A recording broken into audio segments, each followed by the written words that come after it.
अब साहब ने एक और कमाल कर दिया है। बताने से पहले एक छोटा डिस्क्लेमर।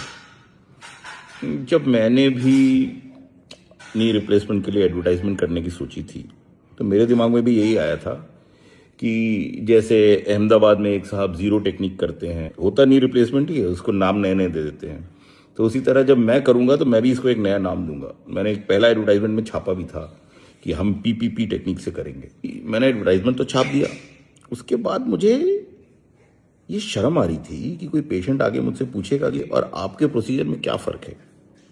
तो मैं कितने लोगों को झूठ बोलूंगा, कितने लोग को समझाऊंगा कि नहीं, मैं जो करता हूं वो अलग है और बाकी लोग तो नी रिप्लेसमेंट करते हैं, मैं पीपीपी नी रिप्लेसमेंट करता हूं या पीपीपी टेक्निक से करता हूं।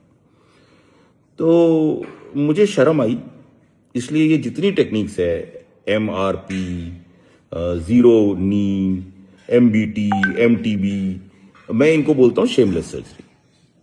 वो TKR को बोलते हैं ब्रेनलेस सर्जरी, मैं MRP को बोलूंगा शेमलेस सर्जरी। तो अब उनके कमाल पे आते हैं।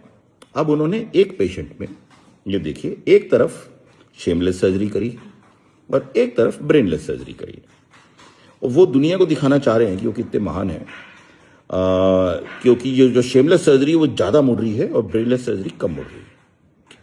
आप दुनिया को दिखाने के लिए आपने ये प्रोसीजर किया, लेकिन आपको ये नहीं लग रहा उस पेशेंट के साथ क्या होगा? उसका एक घुटना ज़्यादा मुड़ेगा, एक घुटना कम मुड़ेगा। तो क्या वो इंडियन टॉयलेट में बैठ सकता है? या एक पैर सीधा और एक पैर मोड़ के बैठेगा?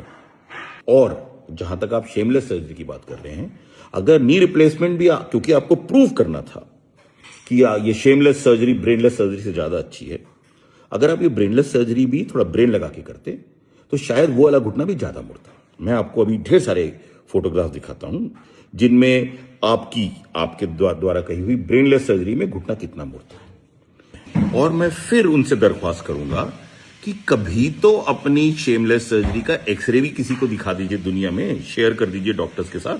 तीसरी और आखिरी बात, क्या आपने बताया है कि ये शेमलेस सर्जरी पेशेंट को कितने साल चलेगी? 5 साल 7 साल बाद उनको वापस ब्रेनलेस सर्जरी करानी पड़ेगी? ये आपने बताया है उनको कि रिवीजन होगा उनका कभी ना कभी? या आपने नहीं बताया? तो इसीलिए मैं इस सर्जरी को शेमलेस सर्जरी कह रहा हूं। केवल मार्केटिंग गिमिक्स है।